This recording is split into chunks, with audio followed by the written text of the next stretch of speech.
My name is Carol. Thank you for joining me again here on The Way Shower. So, really the only reason why I'm doing this video today is because I wanted to share a little bit more about my life and the gratitude that I have for it, and why I'm happy to be alive during these times, and as a human being on top of it all. So the first thing I would like for you all to understand, and this is like full disclosure here, is that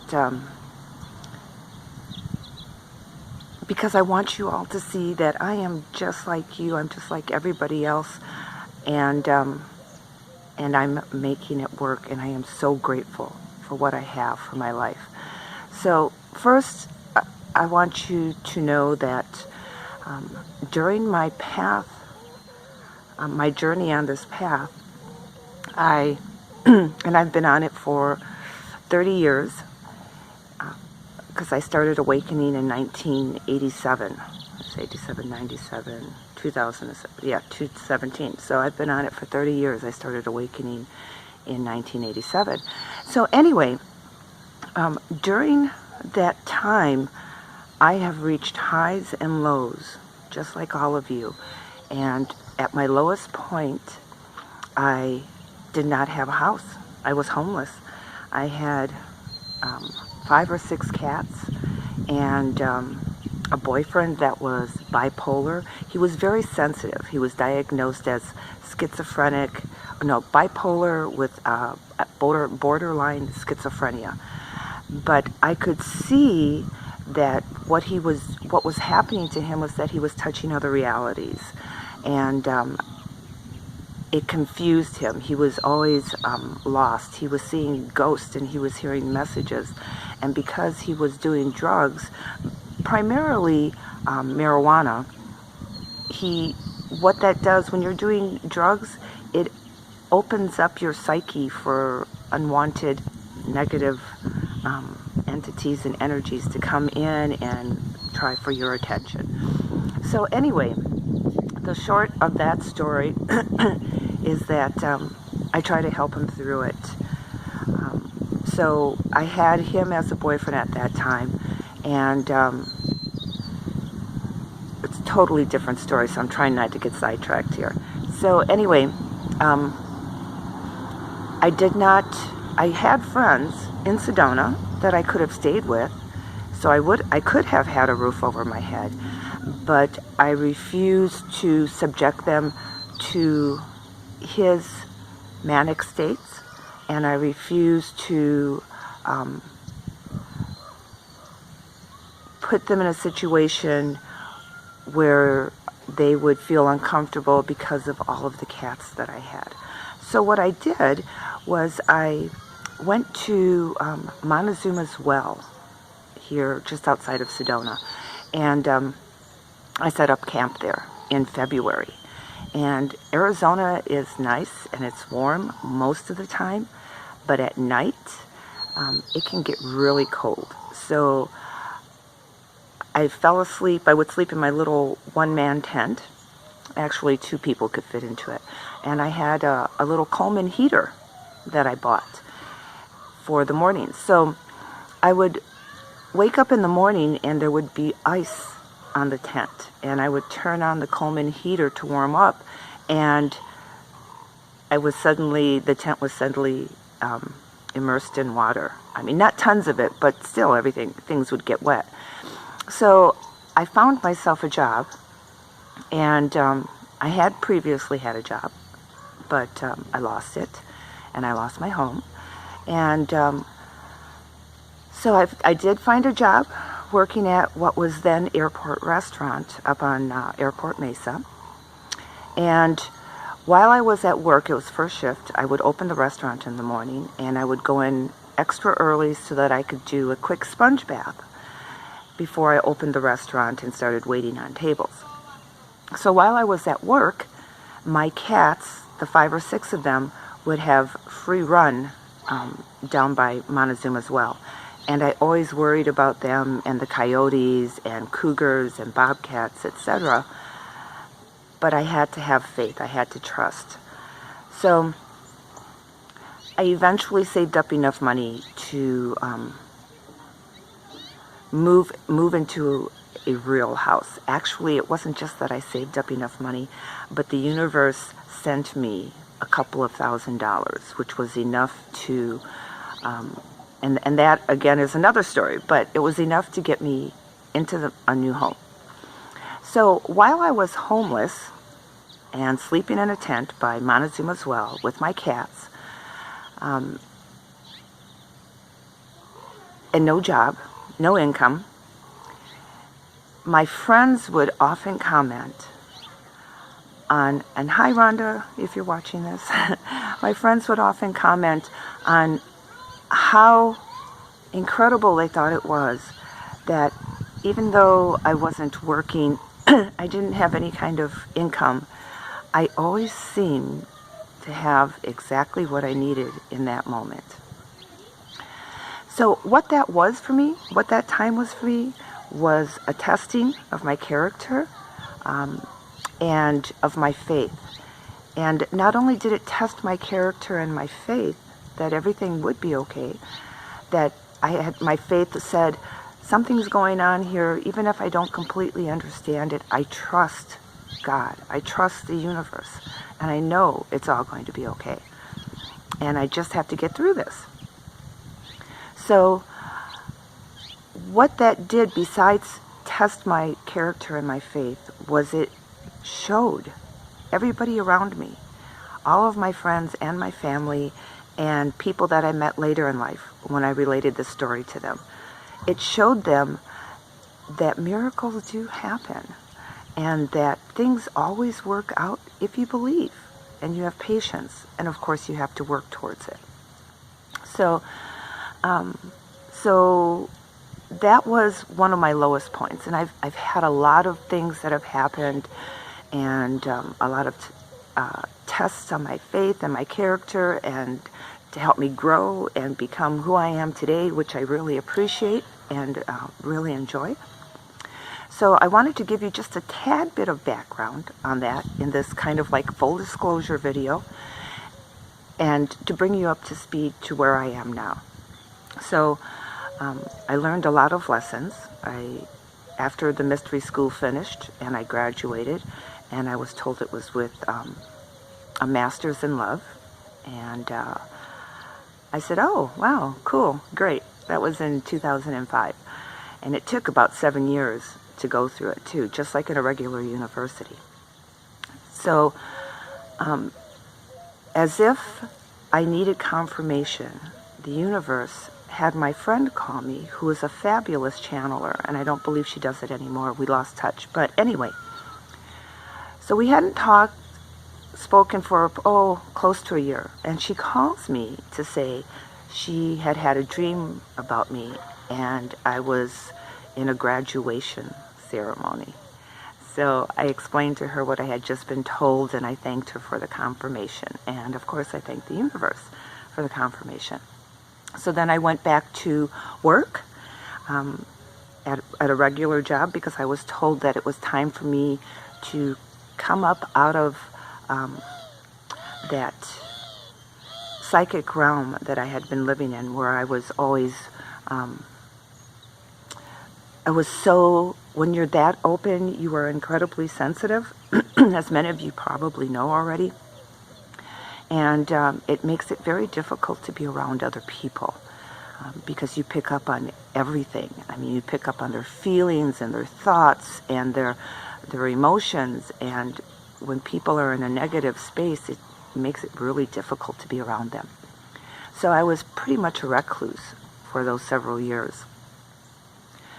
So I was told that I needed to re-immerse myself in the regular third-dimensional world and become like a regular human being again. So I needed to get a job. So I got a job, and I started waiting on tables at the Oak Creek Brewing Grill. If you guys have ever been to Arizona and been to Tlaquepaque, You've probably been there. Anyhow, the universe was very good to me while I worked there. And I put my nose to the grindstone and I immersed myself in 3D reality. And I decided I was going to buy a house because I had gotten a horse, a couple of horses, rescue horses. And I wanted them to be with me rather than boarding them. So I thought I was going to buy the house that I was living in at that time, and it fell through. And my manager asked, well, what are you going to do if it doesn't work out, buying this house? And I said, well, then I guess it's not supposed to be for whatever reason, and I'll figure something else out at that time. I'll deal with it if it happens. Well, it happened. It fell through. And my nephew was and still does live with me. And he's an adult. And anyway, so we started looking for another place to rent because the people who had that property wanted to move back into it. So my thought on that was, I looked at it logically, but with the knowledge, because of everything I've already been through, the knowledge that I could have what I wanted, that it was possible. Whether or not it was appropriate and whether or not it was something that the universe wanted me to have, I wasn't so sure of, but that didn't stop me from having faith and from believing in it. So I started looking for a place, and I was thinking, okay, it's probably going to be the case where my nephew and I are going to have to go in separate directions, but it didn't make a lot of sense because then there was going to be 2 security deposits, and trying to find a home that would take all of his animals, and then another home that would take me and all of my animals. And if you're a homeowner or a renter, it doesn't really matter which, but you know how difficult it is to find a place to rent when you have more than one dog and or cat. So anyway, I'm talking fast because I don't want this to be too long. Anyway, so I started looking, and lo and behold,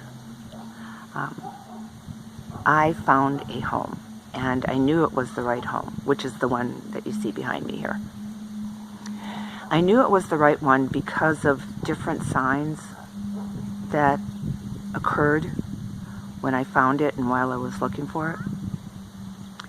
And I found it, closed on it, and moved into it, my nephew and I, within 2 weeks. All within 2 weeks. Honest to goodness, true story. And that's almost unheard of. To find the property, to close the deal, and to move into it, all within 2 weeks. So it is not a palace, and there are times when I have to remind myself to be grateful for it, because things start falling apart and the dogs start chewing things up or the cat starts scratching things, and sometimes I don't get all the help that I would like or that I think I should have, and I get really frustrated and irritated, and then I have to remind myself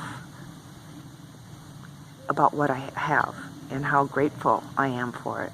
So this is all going back to my previous video where I said not to buy in to those negative thoughts and voices and ideas that try to gain entrance into your head, to remind yourself of what you're grateful for. So in the aspect of full disclosure, I have an acre here in Cornville, and I'm going to show you around a little bit, in Cornville, Arizona. And it's not the best neighborhood, and it needs work, and I've got little projects everywhere. So that orange wood back that you see back there, that is for a cat patio that I'm building. The backyard, which is on the side of the house there, is practically all dirt because that's where the dogs stay most of the time. This is the area where my horse was, and now that she's passed, I'm letting the grass grow back in. I'm in the process of taking down her shelter, which I built with the help of my nephews. And I'm just going to show you around a little bit here because this is in the fullness of disclosure. I'm like, I don't want to try and hide anything. So just have old fence paneling over there that I want to put up so the dogs can't jump the fence. I have tons of weeds that need to be pulled up on the plus side. Now you probably can't see it down there, but the river is right down there. And every year I do a bunch of weeding and I have to watch for the rattlesnakes, etc. One almost got me a couple of years ago. But there's an abandoned house right there. And anyway, so I'm showing you all this so that you know that where I'm coming from, what I'm saying is coming from a perspective of somebody who's living in the third dimensional reality with a fifth dimensional mindset. Okay? So, just like everybody else, I have my moments and I get frustrated and depressed and I just want it to be done. But with that said, I am so grateful for what I have because my animals are safe. Nobody can kick me off of here as long as I make my house payments. And I can do whatever I want here. This is my sanctuary.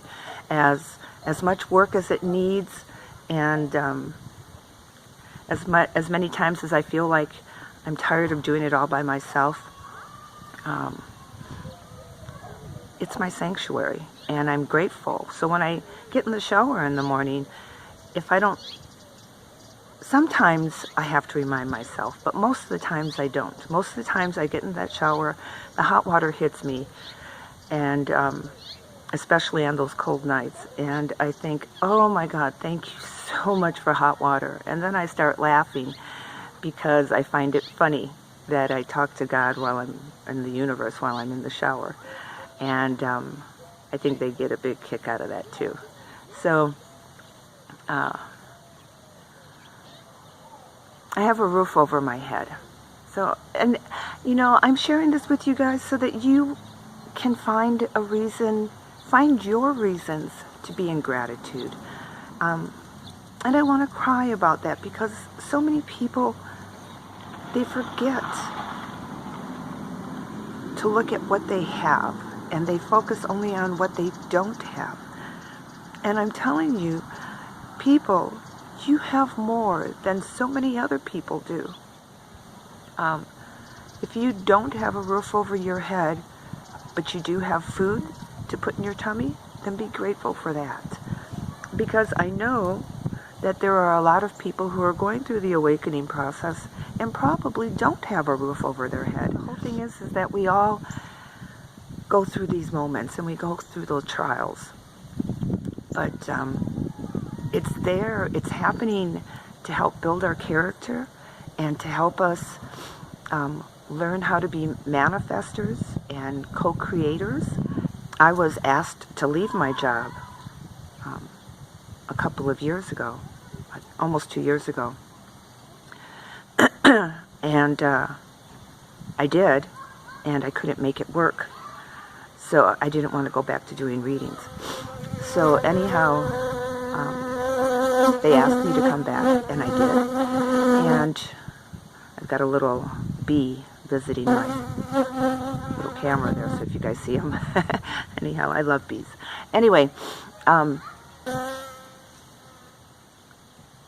my mind starts to go off on bees. But anyway, I went back to work there, and once again, I started to get lost in third dimensional reality and lose my focus.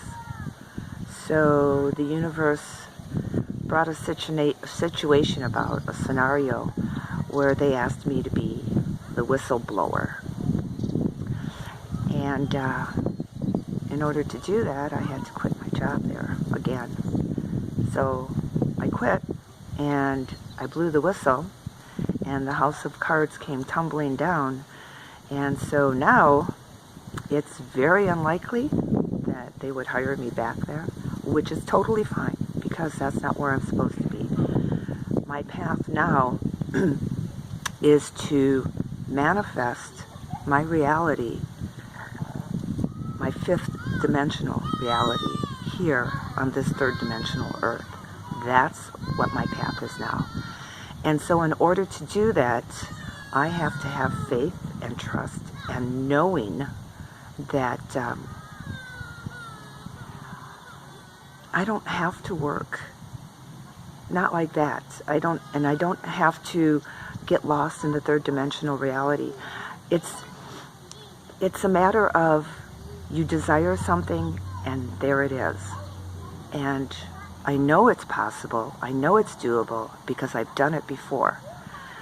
So now that I have re-immersed myself in third dimensional reality and have so many friends that are totally immersed in third dimensional reality with just some vague understanding of what the fifth dimension is about and what the awakening is, when they see me do these things,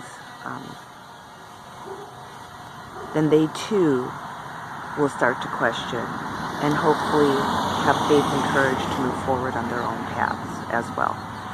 So I'm sharing this with you all so that you know more of who I am, and that I have gone through all of the things, probably more than likely everything that you're going through now, and it passes, and it gets better, and it builds your faith, and it helps you to figure out who you are and your connection to everything and to each other.